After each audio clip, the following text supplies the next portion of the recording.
allo waaw booy. Baay maa ngi nii sant yeewu naa ca fajar kay. waaye moom mooy teel a yeewu. waaye maa ngi nii école bi Afrique Future xale yu baax yi gor yi. mooy instant yi tey EPS lañ am dama teel a ñëw ma tey fi la ma fekk EPS. waaye xale yaa ngi mel ni ay tàngal bant barki yàlla.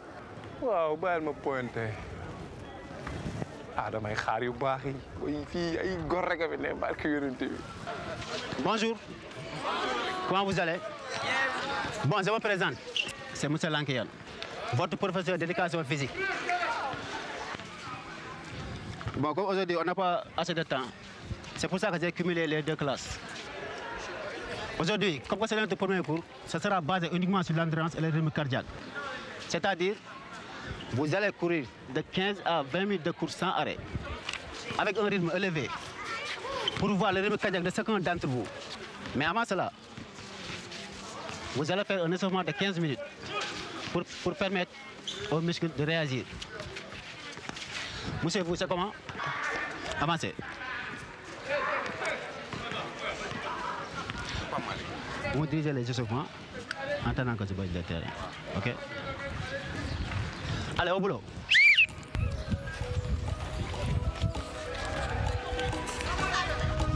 Oui, mais boy, je te rappelle. Moi, il y a pas de concentration.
Justement donc terminer les méthodes de factorisation, d'accord?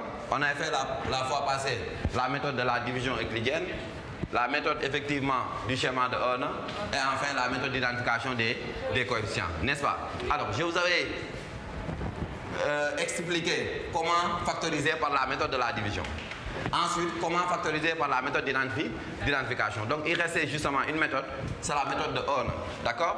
Alors donc pour rappel un tout petit peu, je vous avais dit que donc, pour factoriser par exemple un polynôme par exemple de degré supérieur à 2, si je parle maintenant de degré supérieur à 2, je fais allusion à quoi? À un polynôme de degré 3, de degré 4, de degré 5, de degré 5, et 6, ainsi de suite, n'est-ce pas? Alors donc, soit par exemple le polynôme 3x au cube moins 2x carré, d'accord? Plus x, n'est-ce pas? Plus 1. Alors, donc là, nous avons un polynôme. D'accord? Ce polynôme-là est un polynôme de degré 3. N'est-ce pas?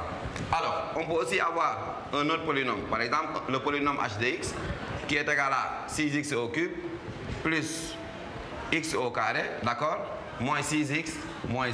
Ça aussi est un polynôme de degré 3. D'accord? Donc, le degré du polynôme dépend de la plus grande puissance. Alors, si on nous demande effectivement de calculer h de 1, cela veut dire que donc, si on calcule h de 1, 1 est une racine évidente de ce polynôme.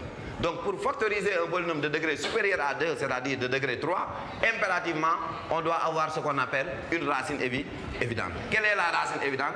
La racine évidente, c'est le réel, effectivement, qui annule le polynôme. C'est-à-dire que donc, si on veut calculer h de x, ici on voit x, là nous avons x, là nous avons x, là nous avons x. Si on demande de calculer h de 1, cela veut dire que donc, ici on remplace des x par 1. Alors, ce qui fait que donc on aura 6 facteur de 1 au cube, voilà, plus 1 au carré, voilà, moins 6 facteur de 1, et là nous avons moins 1. Super. Et dans ce cas, 1 à la puissance 3, pour rappel, c'est pas 1 fois 3, mais c'est 1 fois 1 fois 1, qui restera 1. Donc 6 fois 1 est égal à 6. 1 au carré est égal à 1. Moins 6 fois 1 égale moins 6. Et là, nous avons moins 1. Dans ce cas de figure, maintenant, nous avons quoi? 6 plus 1 égale 7. Moins 6 moins 1 égale moins. Et 7 moins 7 est égal à 0. Si on trouve maintenant h de 1 est égal à 0, cela veut dire que 1 est la racine évidente de ce polynôme.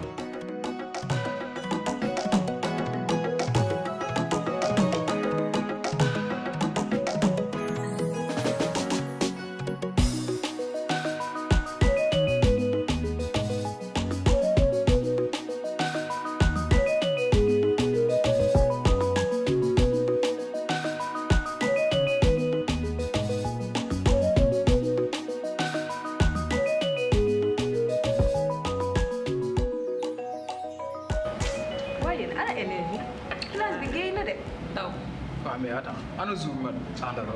dafa ñëwoon tey. ñëwoon na kay. wax ma loolu. yéen feet yi ñëw na de. ay waay la mu nar. justement am na képp boobu diggoon ngeen na nga ko fàtte. yow melal ni am na. defal loolu waaye. léegi sama mbaraanu paa bi. déggal ma gis ngeen maag samay mèche blonde. bëgg naa li ci xale. Kaja yow fooy paase man mosuma génn fet suñu kër rek sama yaay moom moo ma gën a amal importance. ah bon tënawul ba léegi. tënawul. non je dis mën naa la inviter sama kër on va passer la vie ensemble. bañ naa nangu. yow doo dem. junior laa lay tegal de. déggoo ay la xet bi. yéen daal nii rek. non mais attends zéro changé. yow may wax nga naan mbaraan kii may wax mu naan ay dil. moo ko coûté. yow frère yow yaa ma gën a xam. yow booy xale bi nga yor rek booy baaxul ñaar xale nga bëgg a yor. yaa ba kii dégg ko en plus déglu yéen mënoo leen bàyyi seen jëfu mbaraan yi. lu ñu wax ngeen naan ay ñaari far ak ñetti far seen benn far yi doy ñu leen. déedéet. yow yëfi paa yi moo la neex ay waaraate ñun ay jeunes lañ dañ ciy toll dañ koy def bàyyi ñu dund. wax dëgg quand bu même ñu fekkee. ah ëpp na bàyyil nag. ma ñii gis nga ñi xalaatuñu benn classe d'examen la ñu nekk te loo ci xamul am na ci ñoo xam ne ñoo redoubler de xamuñu nag ni ñu def ba xëy di dem jàngi seen yaay di leen jox paas ndékki añ ak reer ñii daal lañ nar a jàppee seen àddina ñii moom gel bu ñu gis mu rafet ci école bi xees tooy ñu jël ko xëcc ko seen gàll yow moom wax ma say wax dañ lay lem Khadija yow ñu lay jàpp. déglu ñii de te ngeen dem takki rajo xalaatuma ko sax doom ndey jàppaleel sa yaay bu baax te xam ne yow la am mais wuyu ma sama juge be wax rek. kii jigéen la lii yéen. wax rek baax. kii jigéen la lii yéen te lu mu leen wax mooy yoon. su ma la waxoon Fekk yow ma ñeente. yaa ma gën a xam fee di nekk si classe d'examen teewul nag bañ a xaar kenn wala. yow booy xale bi du mu lay jox tepp rek moo tax nga koy jàng. wuyu ma bàyyi fa bàyyi. wuyu ma xale yu baax xam nga xam nga ñoo neex a waxal kuy dégg mais dégguñu la kay bàyyi la ñoom ñu doxalee seen day maanu tamit. bàyyi li wax mooy commencé bëri sax. instant yi dama tayal bëgg ma nit gi dem jegle ci samay bopp. foo jëm yow ah mu yëy. daal rek. yow li nga def rek noonu la man xam nga sax du bàyyi. man sax daa am fu ma war a def comme que defuñu ko damay dem kay lii rek la de dem rek. yaa ci topp man dafa am li may xaar. dem naa bu su yàgg. fekkee prof bi ñëwul kay ma ñibbi par boo xam ne daal rek. fekkee prof bi ñëw. man yàlla bu mu ñëw sax.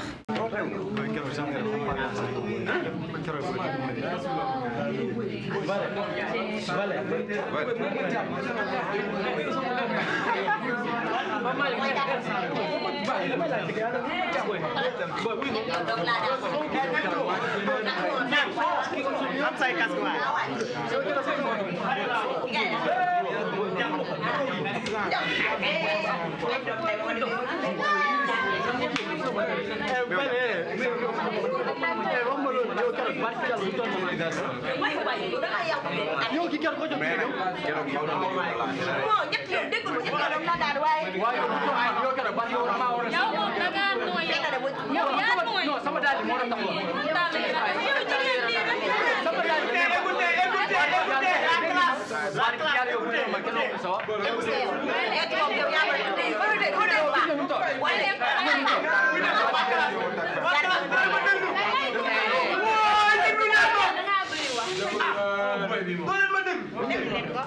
yéen école bi mosuñu fee jàng restation man restation mu ñaan c'est le thé jamais connu mais mon regard est plein de pensar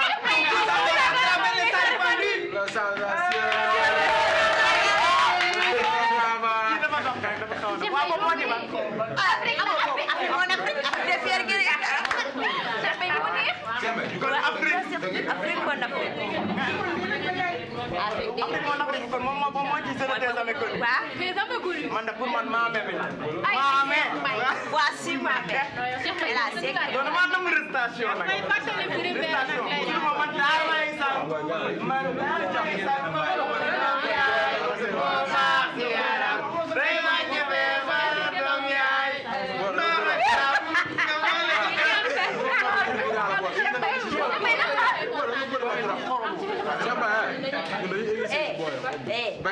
Boy exercice nga exercice man exoté wu ma te doxuma ci circulation exportation.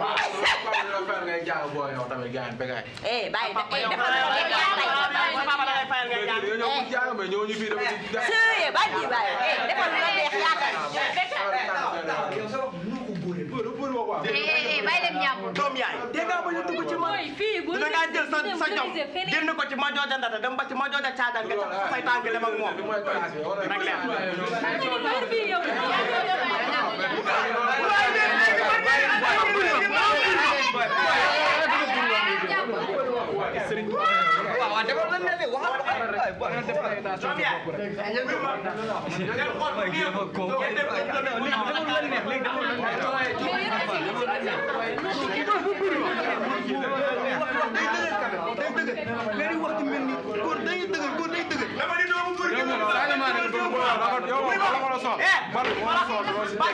barke xoolal gis nga na xoolal bu ma neexee ma dëgëral ko ba mu dëgër man doomu burge wala booy xoolal man yoole xoolal yoole